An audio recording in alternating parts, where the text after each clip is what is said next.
Welcome to the Lunchtime Sales Chat. I'm excited to talk about sales. I have a passion for it. I've been in sales for about 16 years now. My first sales job was back in 2000, back before I had GPS and a smartphone. And I found a funny meme actually on Facebook that was exactly what I went through, printing the MapQuest route and then trying to hang it somewhere where it's visible on your dashboard or on your rearview mirror. So it's pretty funny. So I have been in sales. I've been in management. I've also been a sales trainer.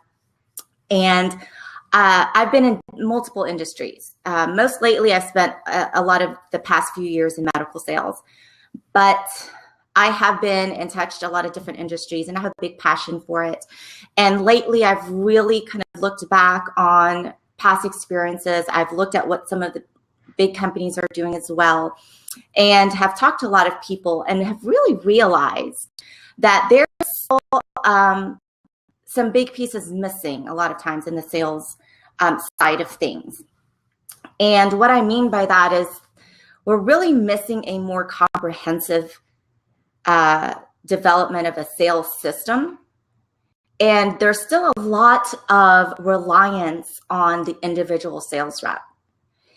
And we're looking always for those rock stars. And they're really not always that hard to, that easy to find. Sorry, that was a little backwards. They're not always that easy to find. Finding a rock star and then keeping them is not always easy. So I find that both from the sales rep perspective and the management perspective, I think there is a huge need for a lot of companies to really create a system that can be sustained and maintained over a long period of time, regardless of whether you have sales rock stars or you just have really good, talented salespeople that may not be at the rock star level. You want them all to be able to succeed, and you want to give them the tools to do that. So I'm going to switch a lot back and forth between the sales rep perspective and the management and owner perspective, but I think they all tie in together a lot. And so I hope I'm not confusing, and if I am, just of course type a question in there. But the reason I am doing it, because I want everyone to be able to see it from both sides. And if you're a sales rep who's listening in, I want you to be able to get some nuggets out of this, as well as if you're an owner or a sales manager who's listening in. Okay.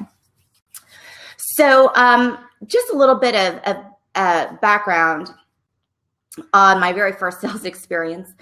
The reason I want to share it is because even though I look back on it and I share it with others and we kind of laugh because it's a very old school way of doing things, I still see that we're still doing a lot of the same things, even though it's just a little bit more of a grown-up version. So my first sales job, I remember it was one of those cattle call things. I was just trying to find sales experience. It was hard to find a sales job that didn't require multiple years of experience. So I did find one that required no previous experience. Showed up to this hotel room, and it was this whole group of people. They didn't really tell you that that's the way it was going to be. It was this whole cattle call. They just gave you a background on the company and how great it would be to sell for them and how successful you could become and how it could really, create a long-term career for you, etc. So I went in knowing that I was just going to take it because I needed some sales experience. But I did find the whole thing kind of strange. You go in this exit line and you go through and you do a quick brief interview, and pretty much almost everyone got offered the job, right? So then you just see who shows up the next day to the corporate office, get some training. We had like a sales pitch book where you had to put this little like triangle type shape pitch book and go through page by page and talk about benefits, et cetera. It was all very, laid out for you. And everything was a one call close type of sale. Phone in to the manager. A lot of you guys who have done old school sales probably are laughing right now as you have experienced this whole thing. But that was my first experience of sales. And I'll have to tell you, I'll be honest, day two, I think I pitched that sales book. I tossed it. It was not natural to me, and it never has. And I don't think it ever will be. I have never been a fan of, and will probably never be a fan of, sales pitches.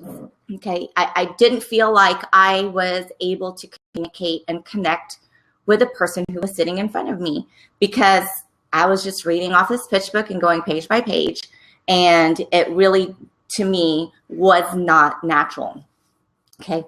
So coming from that, and then kind of growing and developing and moving on to different sales roles where I had a chance to grow and have more sophisticated, sales experiences, what I realized was that even in some of these more sophisticated sales roles and larger companies and even medical sales companies, is that there was a lot of time spent on training as far as what the product is or does, or what the service is.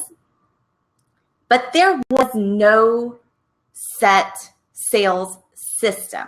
And when I say sales system, I'm talking about everything from getting your lead generation to getting those appointments to having the sales reps go out there and what happens afterwards, the follow-up, the close, and the maintaining of these accounts. Okay. So a lot of times I would enter a new company. I was trained on the product, shown some of the information, but then was just said, okay, was told, go out there in the field and go sell. The goal is to get 2 sales a week or 4 sales a week or 5, whatever the case may be, right? For a lot of people, that can be a fun and challenging thing. I thought it was fun. Okay, I'll be honest, I thought it was fun. But was it effective? It wasn't effective. Okay. I could have been more effective much sooner in my roles had there been a system in place and it wasn't just, hey, go cold call, find some people to sell to and make things happen. Okay. So even now, 2015, 2016, seeing the same thing. I'm talking to a lot of reps. It's all very similar. Everyone is out there just winging it, knocking on doors, hoping they find a prospect, or going to networking events, or going through LinkedIn and trying to connect to people. And they're very much all on their own when they are trying to find people. And I know that as companies and as management, that's one of the things we always put on our description and during our interview. Oh, well, we want people who know how to hunt. We want people who know how to cold call. We want people who know how to find those leads. But my question here is that, as someone who is in management or owning the company, is that what we really want? So I want everyone to kind of think about that for a minute. Is that what we want? Do we want the sales rep to be in charge of that portion of the sales funnel? Should they be able to do it? I think yes, absolutely. That's important. They have to know how to do it. But should that solely be a function of that sales rep? My opinion, which you're probably going to guess what I'm going to say, is I don't think so. I think that is something that the company and the management team has to control. Because if you have a rock star sales rep who's out there knocking on lots of doors, making things happen, then that's awesome, right? That's what we all hope for. But what happens when that person leaves? What happens if the person that takes their place is not as much of a rock star when it comes to hunting for new business? Do we want to keep paying a salary to someone who is slower in finding new business? Maybe their strength is really closing business. What if we gave them 10 people to be in front of this week and they could close all 10, or even 9 of 10 or 8 of 10? That would be amazing. But we're spending all of our time having them knock on doors and trying to hunt. But their strong point is really selling. So do we want a sales rep who has to do all of it? Do we want to start taking some of that process and controlling it? And I absolutely think that is the way to go. I think business owners and sales managers must own their sales system. they should be able to just plug in sales reps, and these sales reps will be able to succeed through what has been built into the system, regardless really of where they are talent-wise. As long as they are a good sales rep, they don't have to be amazing, they don't have to be rock star. As long as they are good and they know how to speak to people and they know how to close and they know the fundamentals of sales, you should be able to find any of those people and have them be extremely effective. And the only way to do that is to really have a good sales system put into place. So I know there are a lot of companies are out there and they're doing their tracking and we're counting how many cold calls and how many appointments and all of these things. And that's great. And I think it's needed because those are metrics that are going to be very beneficial in helping everyone improve. But how much easier will it really be to track that if we owned more of the system? If we created a system where we had a way to generate leads and have these leads flowing into our business, regardless of the talent of that individual person on cold calling, you're already a whole step ahead of where most people are today. Okay. So a lot of times they struggle. I've seen it, managed sales rep trained them, looked at their numbers, and sometimes they're doing 40, 50 cold calls a week and not getting any appointments or just getting one. That's not efficient. That is not really bringing your business any value. Okay, no money comes in from a cold call.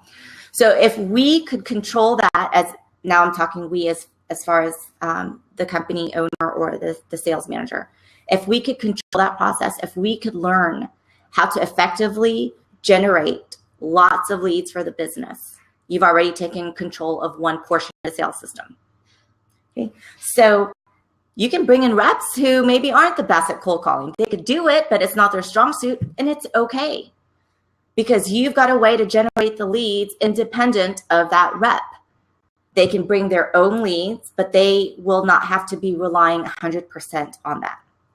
So once you have that, you're also going to be more attractive to the top salespeople. The top salespeople are going to be very attracted to a company that says, hey, we have a lot of leads. We bring these in. We get you in front of these people, and all we need is for you to have the sales conversation and close these deals. That's attractive to a sales rep. That's something where a sales rep's going to say, wow, let's do it. Get me in front of these people. I'm confident in my ability and my skills. I can close all of these people. Just get me in front of them and I'll do the job. So you're getting two benefits out of that if you're a manager or owner. You control that portion of the sales system. You know that you're going to have leads coming in regardless of how effective your sales rep is at cold calling. And now you're also more attractive to some of those top salespeople who are amazing closers. They just want to come in and talk about your product or your service and get their prospect excited and close the deal. That's what they really want to do. And now you're going to give them the ability to really focus on that portion of the sales funnel. And they're going to be excited. Okay, you're going to get a lot of interest when you're out there recruiting. So what's the next thing? So you've got leads flowing in. If you can have a way to get those appointments set too, that would be the next step. Because now, again, not only do you have the leads flowing in and without depending on the sales rep to do the cold call, but now you can also say, hey, you don't just have to follow up with these people to get appointments. We've got the appointments ready to go. You just look at your calendar and all you have to do is show up and have the conversation. Okay. The benefit for the company or the manager for owning that portion of the sales system is you know where your people are going to be. You know what they're doing. We never want to micromanage, right? That's not a fun part of managing. You know, nobody wants to micromanage and nobody wants to be micromanaged. But we also know if you're dealing with outside salespeople, people that are out in the field, you don't really know what's going on. We don't really know what they're doing. They may say they have an appointment, but we don't really know. Okay. So let's just be honest. I'm not saying that that's a typical thing, but it does happen. It has happened. We've probably all experienced it. We've all had a team of salespeople where maybe one or two were kind of just fluffing their calendar. Okay. So by, again, managing that portion, you don't have to worry about that. So then there is no micromanaging that needs to happen, because you're not going to be questioning them. You're not going to say, well, are you really on this appointment? Where are you? Check in, let me know where you really are. Now, you set these appointments from the corporate side of things, and all your sales rep has to do is show up again and have the conversation and do what they do best, which is sell, close that deal. Again, from a sales rep side, that's extremely beneficial. Okay. Is that something that if I were looking at two opportunities and one told me appointments are all set, all you have to do is show up, and one says, well, we'll give you some leads, but you have to follow up with them and call them all and try to get appointments set. If everything else is equal, I'm going to pick the one that's going to give me those appointments. Coming again from a sales rep perspective, that's the one I'm going to choose. That's going to be the attractive company to me. And as the owner, as a sales manager, again, you already know you have appointments set. You just need someone out there to be in front of that customer to close the deal, to have the conversation. Okay, so there's a huge benefit, again, to owning more of the sales system and not just throwing all of the sales tasks onto your sales rep. If you're a new company, if you're a new business owner, if you're a solopreneur and you're just now looking into kind of creating a sales system, keep that in mind. Start with that. If you start that way, you're going to be leaps and bounds ahead of many people who've been doing this for years. Does it take a little more time to set it up? Yeah, it does. It takes a little bit more time to get that set up the right way. But once you have it, it's going to really make a huge difference in how successful you're going to be. Okay. When we have sales reps out there doing multiple tasks, it dilutes kind of what their main focus should be. And I've been part of companies where the sales rep had to do pretty much everything: cold calling, setting the appointments, doing the presentations, closing, getting all the paperwork, collecting money if that's part of it, managing the account, taking care of their problems, coming in more like customer service and handling any issues, putting out fires, upselling. Everything fell onto one person. And I really think that's the old school way of doing things. Even if someone is very good at all of those things, there's only so many hours in a day. Okay, and there were times where one account took almost my entire day because they had so many issues going on. And maybe they were an hour drive away. So yes, was I taking care of them? Was I maintaining the account? Of course, I was doing all of those things, but it would take so much time. And sometimes just maintaining or putting out a fire would take me the entire day at that location, when I could have been having more sales conversations, which as a business owner or sales manager, that's what you want. You want that person who really knows how to sell to be having more of those sales conversations. I've seen a lot of models now out there where they do have the sales rep and then they have the account management team that's separate. I think that's a great start. That's huge. As a sales rep in the field, I didn't always want that. I'll be honest, because I didn't want to lose control of my account. But looking back on it now, I know that that's the way that makes the most sense, because my time as a sales rep is better spent having sales conversations with prospects. That is really the best use of my time as a sales rep. Okay. So as a manager, you do not want to completely eat up your reps' time by having them doing a billion tasks, going back and trying to collect money, going back and fixing an issue, coming in to do some support. All of those things just take all of that time away from when they should be and could be selling. Okay. So if you have the ability to split some of those tasks, that would be a perfect way to really get started. You have a sales rep, and then you have an account managing team that can take care of the other things so that the sales rep can move on and have more time with their prospects that are in their pipeline. Okay. So managing the sales system and building that and developing it and owning it, like I said, does take time. But as you can see, there's not a whole lot that goes into it. All you're doing is the same things that you have your reps doing, but you're just trying to take a little bit of that away from the rep and owning that more as the owner or the corporate office. You're taking that on and you're taking ownership of it. Okay, that way, if a rep leaves, you may have a rock star in this one city and they leave tomorrow, you don't have to start from scratch. The prospects and the leads were yours. The appointments that were being set were yours. They're yours to reschedule. They're yours to put on hold. Okay, all of those things are important from the company side of things to protect yourself, because we do know reps leave. They find other opportunities, especially rock stars. They get headhunted away. If they're really that good, other people are going to want them, and they're going to offer these reps a lot to come over. So you want to protect what you have and make it easy for someone else to slide into that role. So for instance, let's say you did have a setup where you had a sales rep and account management team.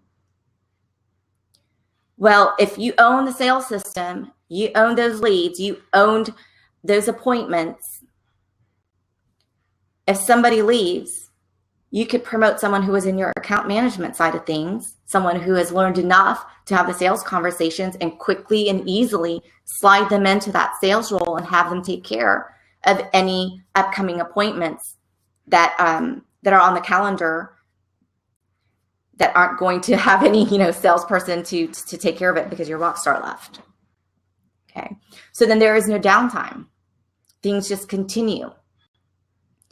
Accounts are still going to be managed by your account management team. Having your sales rep leave is not going to harm those current accounts. And you can continue with the appointments that you had already set by sliding someone into that role quickly. Okay, that is the biggest fear I know for a lot of companies is when the sales rep leaves, will the account stay? Will the account stay when their only person that they were in contact with from your company is no longer there? And so that is the danger of having the sales rep do all roles. If they do all roles, your clients only have that one point of contact with your company. Once that person leaves, they have no relationship with you as a company. And if you're in a highly competitive space, it's very easy for the competitors to just walk in at that point, or for your sales reps to lead that business elsewhere. Okay. If you have a product or service that, they really can't get anywhere else, well, it's not going to be as bad.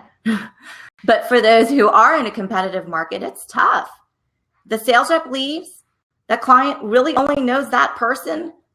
They don't know anybody else from your company, then will they stay? That's the big question mark.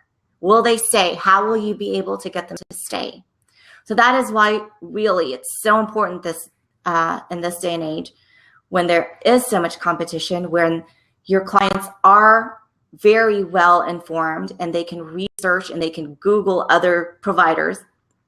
It's really important to have more than one point of contact. They've got to have more than just that one sales rep that takes care of everything. Okay, so a lot of this really, as you can see, underlying messages as a company, as a business owner, as a sales manager, you do not want to rely solely 100% on the abilities and talents and skills of one person. And from the sales rep side of things, you all know that your income is tied to how many sales you're getting. That's really what it boils down to. All the other activities are necessary to maintain accounts and to keep people happy. But at the end of the day, revenue for the company and money in your pocket will not come unless you close a deal. So for sales reps, it's going to be much more attractive to jump into an opportunity where you get to spend more of your time closing deals. So the companies that build a strong sales system, who really take the time to build that structure, will be a lot more attractive to the sales rep who understands that their time is best well spent closing deals. And as a company, that's what you want. You want someone who wants to be there and spending all of their time bringing you new clients. Okay, so that is really what I want everyone to kind of look at. If you haven't looked at kind of how your sales system works right now, go through it. See where everything falls. Who's responsible for cold calling and bringing lead generation in? Is it only your sales rep? Is that the only way you get a lead? If it's the only way you get a lead, it's time to look at what you can do to open up more avenues of lead generation. It's really important. Okay, especially if you don't have a CRM or any way to even capture the leads that your rep is generating out there. If they're cold calling and that information stays just with the rep, yeah, you're missing out on a lot, because then the person who comes in after them has to start all over from scratch. Okay, so look at lead generation first. Okay, then look at how you're setting up those appointments. Again, is that all solely reliant on the sales rep? If the sales rep is doing it, I mean, it's not a horrible thing, really. You know, that's something most sales reps know how to do. But again, if you can figure out a way to own that portion of the sales system and create the appointments for the rep, you're going to be much better off. Your rep is going to be happier. Your rep is going to be focused on selling, and you get to know exactly what's going on in the field. You own it. If the sales rep leaves tomorrow, just stick someone else into that appointment. Or as the manager, you go and drive in or fly in to take care of those outstanding appointments. And nobody has to miss a beat there. Okay. Now from there, of course, the sell itself does come down to the salesperson. As I said in the beginning of this of the show, I don't believe in sales pitches. I think that is one portion of the sales system that you really shouldn't try to control 100%. A lot of times I see companies only control that portion. They don't control the lead generation. They don't do the appointment setting, but they control what the rep is saying by providing a script. Okay. You want to make sure your people can have conversations. If your people have to rely on a script, then you're attracting the wrong type of people. I'll just be honest with you. If your sales rep has to have a script or a physical presentation to make it through, you've got the wrong people. Okay, you've got to have genuine, authentic sales reps who want to be of service and bring value to your prospective clients. You want someone who cares enough to truly have a conversation, to ask the questions, to find out what your prospect needs, and then to be able to bring a solution to that. Okay, and that's huge. That's going to be a topic for another day, because that is a huge one, and one I feel extremely strongly about. But you need to have those type of people in your company representing you. Okay, so we have hit the 30-minute mark. Time flies when you're speaking about something you love. But I hope that there were some things that you could take away from this. I hope that you can see some of the benefit of owning and creating and developing your wholesale system. and not relying on the sales rep. So thank you guys for watching. Next week, we'll be here at the same time, Thursday at noon on the Lunchtime Sales Chat, and we will talk more. So I really value your time. If you have any suggestions on future topics, please let me know. You can go to SAAgrowthpartners.com, or you can email me at Stacey, that's STACEY, at SAAgrowthpartners.com, and you can leave me some feedback, ask me some questions, or suggest some future topics. So thanks again, signing off here with Lunchtime Sales Chat.